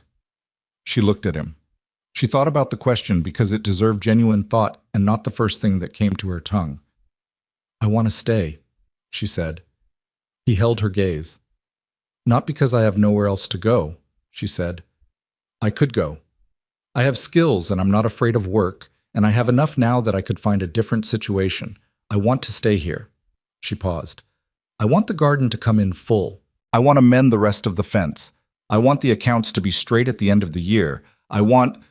She stopped because the next thing was harder. I want what we've been building here to be what I think it is. Not two people sharing a roof for practical reasons. Something else. The room was very still. I'm not good at this, he said, in case that wasn't already clear. I know, she said. I'm not asking you to be good at it. I'm telling you what I want so you can tell me what you want. He was quiet for a long moment. She could see the effort of it in him, not the feeling itself, which she thought had been there for some time, but the articulating of it, the making of it into words that could be said in a room and not taken back. I want you to stay, he said. Not as what you came here as something more permanent than that. He looked at her steadily. I'm asking you to marry me, properly, in front of whoever in this town is willing to witness it. She looked at him. Not because of Crow, he said. Not for the property or the appearance of it, because I want a future with you. Because these 2 months they've been the first time in a long time that I've wanted to see what comes next. She was quiet for a moment. She thought about the platform, and the photograph in the dirt, and the $12, and the broken suitcase, and the man at the edge of the platform who had said simply because I was standing here and nobody else was going to. She thought about the shutter on its new hinge, and the account straight for the first time in years, and the fence line 40 yards longer, and the kitchen garden producing 3 full rows. She thought about what she'd said to Crow on the porch. I'm going to build something on this ranch that outlasts your opinion of me. She thought about what it meant to want something, genuinely, and to say so. Yes, she said. He let out a breath. It was a small sound, barely audible, but she heard it and she understood what it cost him to have been holding it. She reached across the table and put her hand over his, and his turned under hers and held it, and they sat like that for a while in the kitchen of the ranch that had been his and was now theirs in all the ways that mattered, with the stove burning and the wind outside and the accounts closed and balanced on the table beside them. The news moved through Red Hollow the way news does in small places, faster than anyone admitted and with more opinion attached than anyone had a right to. Clara heard it from Ruth Deacon before she'd had a chance to tell Ruth herself, which told her that someone had been watching when Colton went into the land office to ask about the marriage license. Or perhaps the clerk had mentioned it. Or perhaps it was simply the way information moved in a town where everyone's business was available to everyone else in some form or another. Ruth's response was practical. When? 3 weeks, Clara said. We want it done before the harvest season gets going. I'll make sure there are witnesses, Ruth said. More than you'll need. Clara looked at her. Why? Ruth looked back with the directness she always brought to things. Because that's how a town tells you where it actually stands. Not by what it says, by who shows up. She was right. Clara already knew she was right. But hearing it stated plainly still required her to sit with it for a moment, with the full understanding of what it meant. That the gathering of witnesses to her marriage to Colton Vale was also a referendum on Elias Crow, and the town of Red Hollow was going to have to decide, by presence or absence on that day, which side of the thing it was on. She wasn't naive enough to expect the ideal outcome. She'd been in the world long enough to know that towns didn't transform quickly, and that the majority of people who'd watched Elias Crow operate for years didn't suddenly recalibrate their sympathies because of a council meeting and a stack of survey documents. But Ruth was making calls, and Tobias at the land office had apparently mentioned the marriage to 3 separate people. And the man who'd nodded to her outside the hardware store had since done it twice more, both times with the additional element of touching his hat brim. She was keeping track. Meanwhile, the letter from lawyer Alderton in the county seat arrived with a second, more substantial document attached. A formal notification that the county land board had received the survey documentation and was considering the Vale property claim closed and properly recorded, with a note that any future challenges to the original filing would be subject to review of the corrected record. It was bureaucratic language and it covered 2 pages, and most of it was the careful repetition of dates and numbers. But what it meant, reduced to its plainest form, was that Crow's implied threat to the property had no mechanism to stand on. Clara read it twice, folded it, and put it in the account book. Then she went back to the kitchen garden, where the fourth row was now actually producing, and she spent an hour working in the dirt with her hands, and the particular satisfaction of something going right in a small and concrete and irreversible way. Colton found her there an hour later. He leaned on the garden gate and looked at what she'd done and said, in the tone he used for practical assessments, "Fourth row came in." "It did," she said. He looked at it for a moment longer. "You'll want to stake the back 3 plants before the week's out. Wind's going to get worse." "I know," she said. "I was going to do it this afternoon." He nodded. He didn't move from the gate.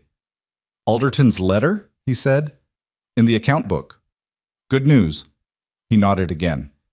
He was looking at the garden with the expression she'd come to understand was his version of contentment. Not demonstrative, not announced, just present. A man who was where he wanted to be and had stopped being surprised by it. She went back to the row she was working on. Behind her, she heard the gate open and close, and then his footsteps on the path, and then the sound of him picking up the second stake mallet from where she'd left it near the fence post, and coming to work on the other end of the row without being asked. They worked the rest of the afternoon like that, at opposite ends of a row, moving toward each other without hurry, in the long light of a late summer afternoon, on a piece of land that was theirs and was documented and was not going anywhere. She thought about the account book with Alderton's letter in it, and Patience Garrison's letter filed beside it, and the survey documents in order at the back. She thought about Ruth Deacon making calls. She thought about what Ruth had said. That's how a town tells you where it actually stands. 3 weeks, she thought. They would find out in 3 weeks. She drove a stake into the earth and moved to the next plant and kept working. The morning of the wedding came in gray and cold, which Clara decided to take as neither an omen nor a disappointment, but simply as weather, because weather was weather, and you worked with what the day gave you. She was up before light, the way she'd been up before light almost every morning since arriving at the ranch. But this morning she stayed in the bedroom longer than usual, sitting on the edge of the bed with her hands in her lap and the photograph of her mother on the dresser in front of her. She'd moved the photograph twice since arriving, once when she'd reorganized the dresser, once when she'd cleaned the glass of the frame, and both times she'd put it back in the same spot, centered, where the morning light hit it when the shutter was open. Her mother had been 44 in that photograph. Clara was 31 now. She did the arithmetic without intending to. She didn't talk to the photograph. She wasn't the kind of person who talked to photographs. But she sat with it for a while, with the particular quality of attention that is its own kind of conversation, and then she got up and began to get dressed. She had no wedding dress. She hadn't expected one. What she had was the dark blue dress, which was the best thing she owned, and she'd let it out slightly at the waist over the past week because 3 months of ranch work had changed her body in ways she was still adjusting to. Her shoulders broader, her hands rougher, a muscle along her forearm that hadn't been there in Mill Haven. She'd also, without announcing it to anyone, including herself, pressed the dress the evening before with a flat iron she'd heated on the stove, working over it in the lamplight until the fabric fell the way it was meant to. She did her hair the same way she'd done it for the council meeting, pinned and proper, no loose ends.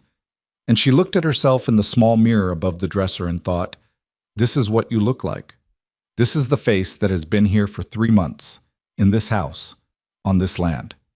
You look like someone who has been working, and you look like someone who is not afraid of the day in front of her. That was enough. She went out to the kitchen and started the stove. Colton was already down from the loft. He was standing at the back window with his coffee, dressed in the clean shirt and good hat he'd worn to the council meeting, except that this morning he'd also put on a jacket she hadn't seen before. Dark wool, well-made, the kind of thing kept for occasions rather than every day. And he'd polished his boots. He turned when she came in, and she watched his face go through something quick and complex that he didn't entirely manage to contain before it settled back into his usual expression. "Morning," he said. "Morning," she said.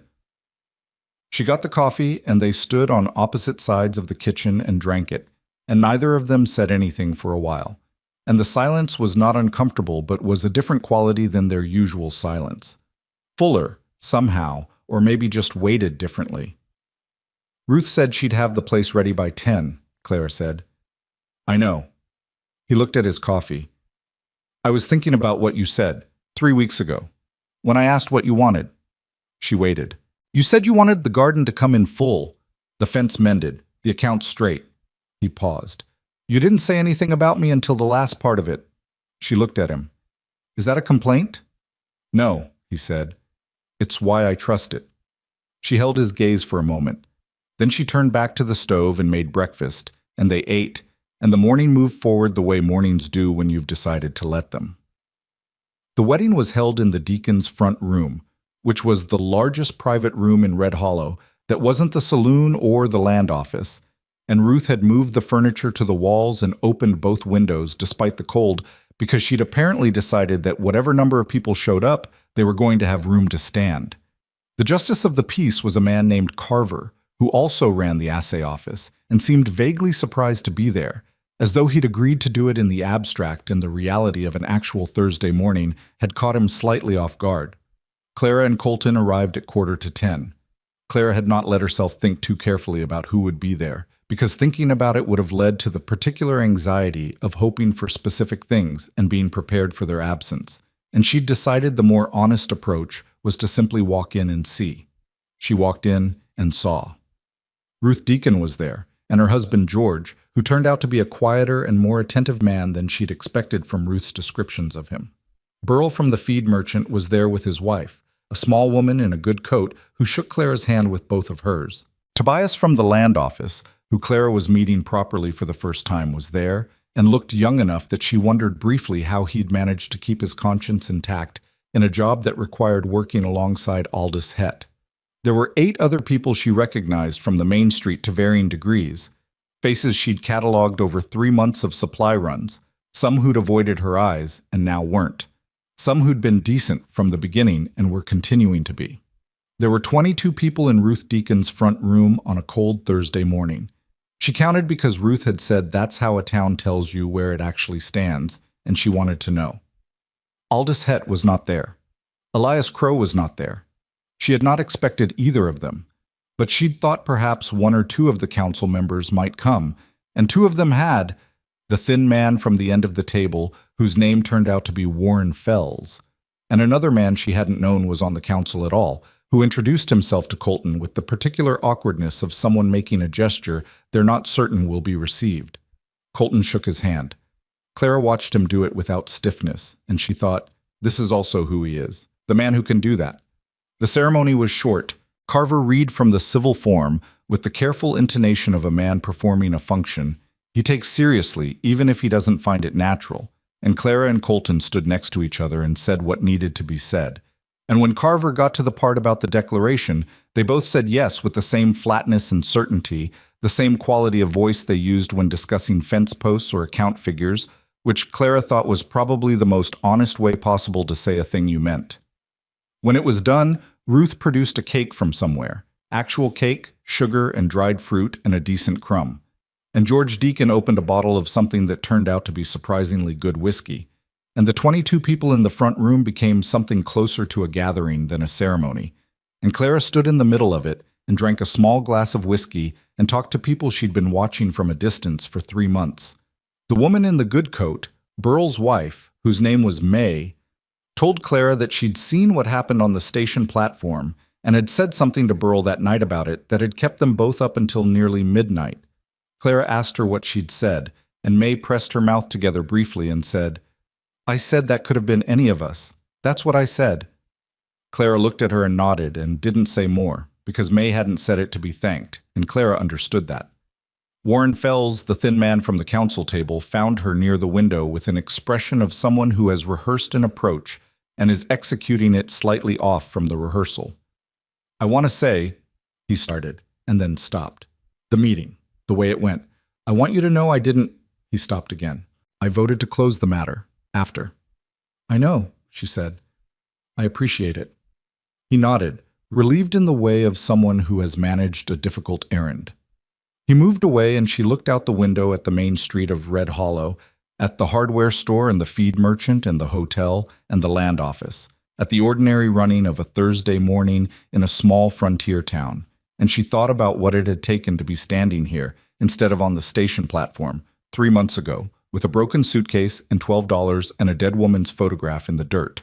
Not grace, not luck, not exactly, although luck was part of it. A man at the edge of a platform who had decided to say something. And then the accumulated small decisions that had followed. The stove lit on the first night, the shutter fixed on the third day, the divided skirt sewn and the fence worked and the accounts kept, and the council meeting walked into with her back straight and her voice level and her hands still. You built things the way you built fence, one post at a time, in the ground, checked for plumb, then the next one. There was no other way to do it.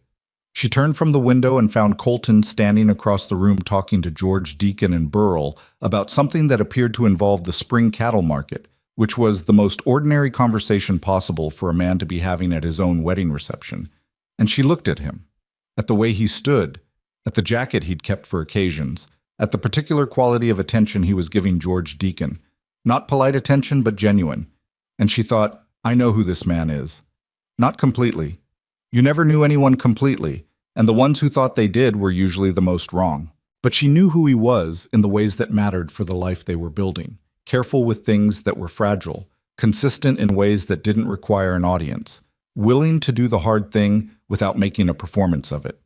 It wasn't a romantic inventory. It was a true one, which she thought was better. He looked up and found her watching him, and something passed between them that didn't require any particular expression to convey, and then he went back to talking about cattle prices, and she went back to May, and the morning continued. They drove home in the early afternoon. The sky had cleared while they were inside, and the light was coming long and cold across the scrubland. The particular light of the high plains in late summer that had nothing soft about it and was beautiful anyway. The horses knew the road. Neither of them talked much, which was all right. At some point, Colton said, 22 people. I counted 2, she said. He was quiet for a moment. Ruth works fast. Ruth works with what she has, Claire said. She had a reason this time. He glanced at her. You gave her the reason. She shook her head. We gave her the reason. She paused. You told the council about the platform, about why you went there. That mattered. He looked at the road ahead. I thought it was going to go worse than it did. It might have, she said, if you'd gone in the way they expected you to, if you'd reacted the way Crow wanted. He was quiet. She could see him thinking about it, the same way she'd been thinking about it since the morning of the council meeting. The thing about how the shape of a confrontation was determined before most of it happened, determined by the posture you walked in with and the decision about what you were and weren't willing to give. My father used to lose every fight he got into, Colton said. She hadn't heard him mention his father before. Not because he wasn't capable, because he always went in trying to prove something, trying to show the other man that he was the kind of person who couldn't be pushed. He paused. What he was actually showing them was exactly where to push. Clara looked at him. Is that what you did? In Mercer's Gap? He was quiet for a long moment. Yes, he said. I was 24, and I was good at a particular kind of work, and I thought being good at it meant something about who I was. I found out it didn't. And now? He looked at the road. Now I'm 46 and I have a fence that mostly holds, and a garden that's coming in, and 22 people showed up on a Thursday morning. He paused. That means more to me than I thought it was going to. She looked at the road ahead of them. The ranch track turned off the main road just ahead, and she could see the fence line and the barn and the cabin roof and the kitchen garden visible through the gate with its 4 producing rows. I need to stake the 5th row before the week's out, she said. He made the sound that wasn't quite a laugh. I know, he said. I'll get the stakes cut. They turned off the main road and down the track, and the horses picked up their pace the way horses do when they know they're nearly home, and the light came across the roof and the garden and the repaired fence. And it was the same land it had been that morning, and also completely different, which was how the most important changes worked, Clara thought. Not visibly, not all at once, but in the accumulation of small decisions until one day you looked at what you were standing in and understood that it had become something. The week after the wedding was ordinary in the way that weeks are ordinary when you are paying attention to them. Work and weather and the small ongoing requirements of a ranch in the last stretch before fall. Clara staked the 5th garden row. Colton cut the stakes and helped her drive them. The north fence got another 20 yards and then held, all of it, for the first time since she'd been there. She found herself doing the accounts one evening and realizing that they were, for the first time, genuinely ahead. Not by much, but by enough to put something aside for winter beyond the bare minimum, which was a different feeling than any she'd had since arriving. She thought sometimes about Patience Garrison, out east somewhere on her farmer husband's land, writing a 2-page letter to a stranger about something she'd been carrying for years. She'd written Patience a proper letter after the wedding, telling her what had happened, and Patience had written back 8 days later.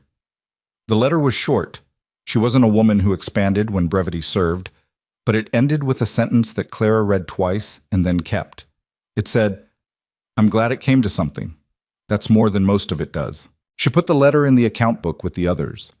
The thing with Crow came to its own conclusion in the second week of September, not with drama, but with the particular finality of something that has run out of room to move. Alderton sent a letter from the county seat. The county land board had formally closed the review of the Vale property claim and entered the corrected survey as the permanent record. Additionally, the board had initiated a review of 3 other property claims in the Red Hollow area in which Elias Crow had been listed as a disputing party, following a pattern identified in the records that suggested procedural irregularities in the original challenges.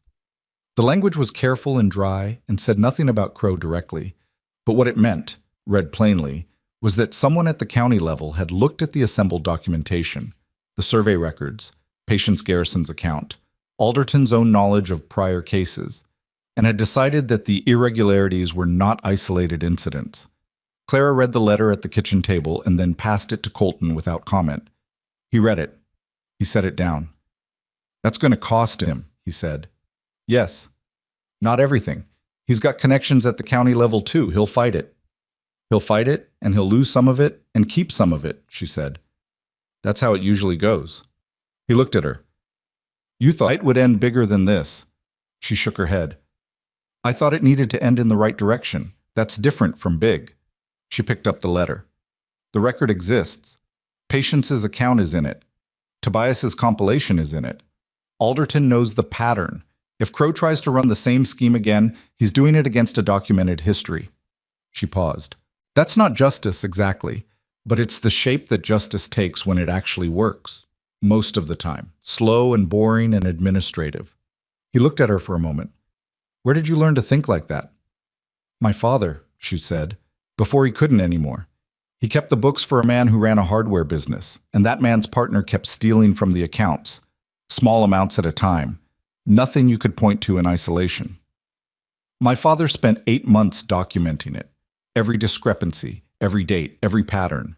Then he put it in front of the owner, and the owner took it to a lawyer, and the partner was removed without anyone going to jail or anyone getting hurt." She paused. "My father said, 'The most dangerous thing you can do to a dishonest person is make them legible.'" Colton looked at the letter on the table. "Make them legible," he repeated. "Crow's been operating in the space where no one wrote things down," she said. "Women came and went and were embarrassed and left and didn't talk about it because talking about it meant talking about being humiliated in public.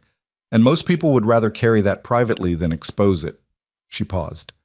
"But if you write it down and someone else writes it down and someone else puts it in a record, you've made the pattern visible. And visible things are harder to sustain." He was quiet for a long time. Then he said, "Your father sounds like he was a good man." She looked at the account book where the letters were filed. "He was, for a while," she said. "Then he wasn't. Then he died." She paused. "Most people are more than one thing." He nodded. She could see him absorbing it, filing it alongside what he carried about Mercer's Gap and the boy who'd recovered and moved south, alongside the 12 years he'd spent being careful and consistent on a piece of land 4 miles north of a town that had made up its mind about him before he gave it a reason to revise. She thought about what it meant. The fact that they were both people who had been more than one thing, who had carried the earlier versions of themselves into the present, and were still in the process of deciding what to do with them. She thought that was probably the most honest thing you could say about most people. They were in progress. They were not finished. The ones who frightened her were the ones who thought they were done. Ruth came out to the ranch on a Friday afternoon 2 weeks later, and this time she brought May Hendricks along, and the 3 of them sat at Claire's kitchen table and drank coffee and talked for 2 hours in the way that women talk when they've decided the pretense of formality isn't required. May told a story about Burl's attempt to train a mule that made both Clara and Ruth laugh until Ruth put her hand on the table to steady herself, and Clara realized somewhere in the middle of it that she was laughing the way she hadn't in a very long time. Not politely, not with the half attention of someone managing their own response, but completely, from somewhere genuine. Ruth noticed. She didn't say anything about it, but Clara caught her looking once with an expression that was quiet and satisfied and not unkind.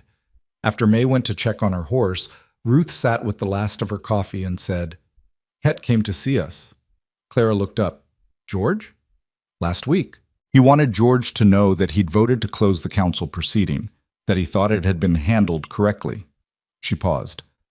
"Which is his way of saying he's decided which direction is safer now that the county board has moved on Crow's property challenges." "Is that what it was?" Ruth shrugged. "Probably. But Het doing the right thing for the wrong reason is still Het doing the right thing. I'm not going to refuse it on principle." Clara considered this. "Do you believe people change?" Ruth looked at her coffee. "I believe people change their behavior when the cost of their current behavior becomes too high. Whether that's the same as changing—" She paused. "I think there are people who genuinely revise something in themselves when they're given the right conditions. And there are people who simply learn to behave differently when they're being watched." She looked up. "I've been alive long enough to know the difference is real and it matters. But I haven't always been able to tell which one I'm looking at until considerable time has passed." Clara thought about Colton, in the barn at this moment, doing what he did every day in the same careful way, regardless of whether anyone was there to see it. She thought about 12 years of fence and cattle and the boy in Mercer's Gap, and the kind of person you became when you spent that long trying to be different from what you were. "I think you're right," she said. "About the time." Ruth put her cup down and stood up. "What you've built here," she said, "I want you to know it's not going unnoticed. Not just the property. The way you've handled yourself in this town. The way you've handled him." She meant Colton. "People who were never going to say it on the street have noticed." Clara stood too. "I wasn't doing it for them to notice." "I know," Ruth said. "That's exactly why they did." The fall harvest was harder than she'd expected and also more satisfying, and she understood by the end of it that these two things were not in contradiction, that the satisfaction came precisely from the difficulty, from the specific tiredness of having done something real with your body and your time. The kitchen garden came in fully by mid-September, 5 rows, enough for winter stores with some surplus. She spent 4 days in the last week of the month doing preservation work, the hot, sticky, exacting labor of it. And when the last jar was sealed and on the shelf, she stood back and looked at the row of them, 23 jars, and felt the kind of satisfaction that doesn't need an audience. The cattle brought a fair price at the fall market, better than Colton had projected, and he came back from town with the figure written on a folded piece of paper which he set on the table in front of her, and she looked at it and then looked at him. "That's more than last year," she said. "By 20%. He paused. "I've never had the records organized well enough to track year over year before. I didn't know what last year's number was until you found it in the old accounts." She picked up the paper. "We can clear the outstanding with Deacon's hardware. Still have enough for winter and seed money in spring." She paused. "And the south fence." He had been wanting to mend the south fence since before she arrived, she'd gathered. It was the one section she hadn't gotten to, the one that was costing them cattle drift on that side of the property. "South fence in spring," he said. "South fence in spring," she confirmed, and wrote it in the account book. November came in cold and early and brought with it the particular quality of frontier winter that Clara had heard described but not yet experienced. Not just cold, but the specific cold of a place with nothing to stop the wind, flat ground, and sky going in all directions, and the sense that you were very small inside a very large space. She found that she didn't mind it the way she'd thought she might.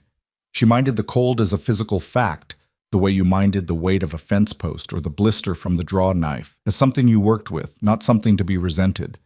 They spent the evenings indoors, which was its own adjustment. Summer had meant long light and work until late.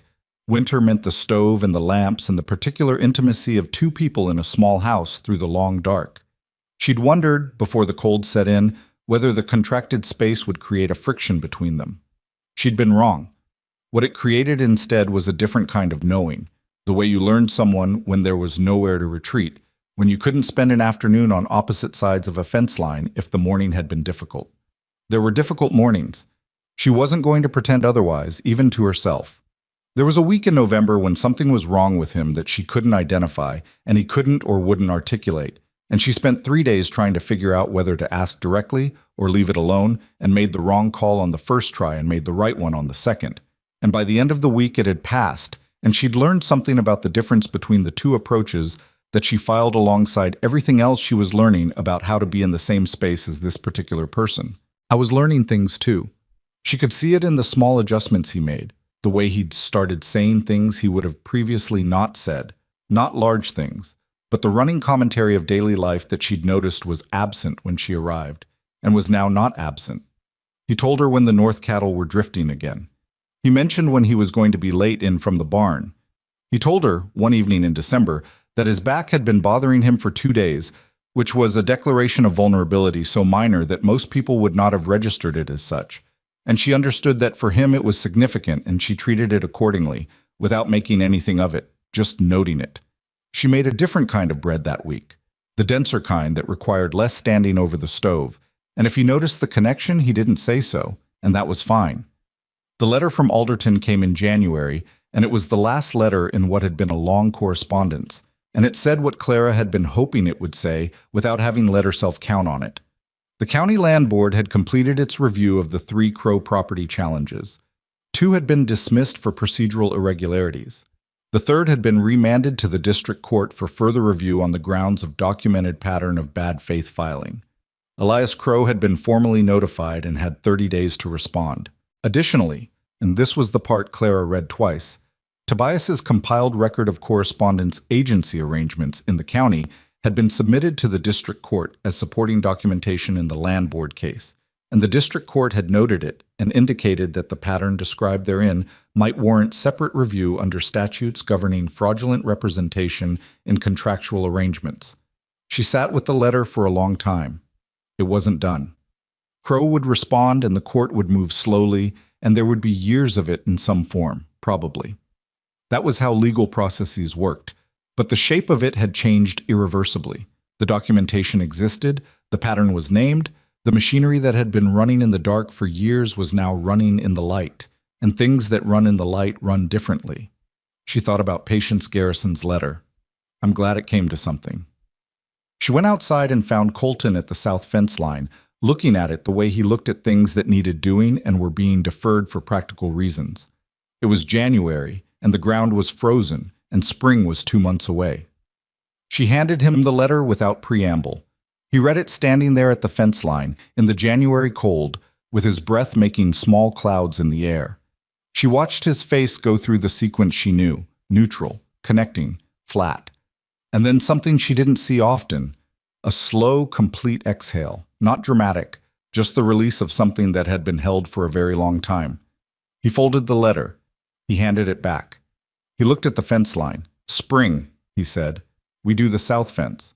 Spring, she said. He looked at her. His face was still doing the thing that was almost but not quite a smile. You did this, he said. We did this, she said. Same as everything. He looked back at the fence. She could see him considering whether to argue the point, and then deciding not to, which was its own kind of acknowledgement. They stood at the south fence in the January cold and looked at the land that was theirs, documented, recorded, sitting in the files of the county land board with the corrected survey and the full chain of proper ownership. And the wind came across the flat ground the way it always did out here, without apology, cold and straight. She thought about the train and the platform and the photograph in the dirt. She thought about $12 and a broken suitcase and the particular darkness of a night when you realize the plan is gone and there is nothing underneath it. She thought about what it had taken to go from that to here. Not luck, or not only luck, but the accumulation of small decisions made well, one after another, in the absence of any guarantee that they would add up to anything. That was the thing nobody told you about building a life. It didn't feel like building while you were doing it. It felt like mending a fence and keeping accounts and making supper and doing the same things again the next day. It felt like the divided skirt sewn by lamplight and the shutter fixed with a piece of leather harness and the fifth row of the garden staked before the wind got worse. It felt like choosing, over and over, the small competent act over the large dramatic gesture, because the large dramatic gesture was usually not available, and the small competent act was always there, always waiting, and it was the one that actually moved you forward. She'd learned this before. Her father had known it when he was still himself, had demonstrated it in 8 months of careful bookkeeping that ended a theft without anyone going to jail.